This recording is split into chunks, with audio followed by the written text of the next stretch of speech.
The SARS-CoV-2 nucleocapsid protein ncov-NP is responsible for packaging and protecting the coronavirus genomic RNA.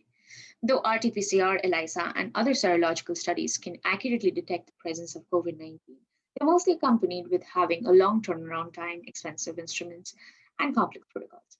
One of the most promising approaches is using the molecularly imprinted polymer, or MIP, which are materials with antibody-like binding ability, and it can discriminate between molecules.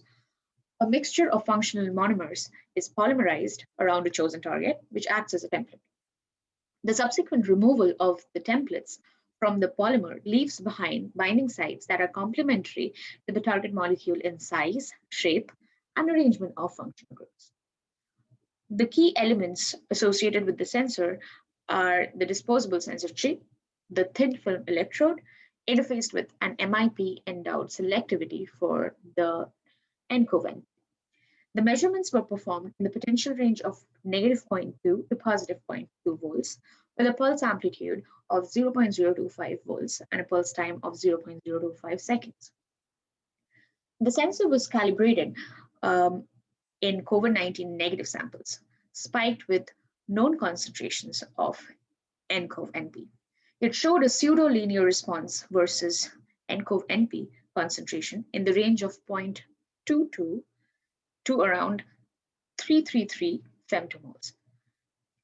It also demonstrated appreciable selectivity to just the ncov-NP, since its response was almost insensitive to the addition of the spike protein in the COVID-19 negative samples, but raised immediately after ncov-NP was spiked.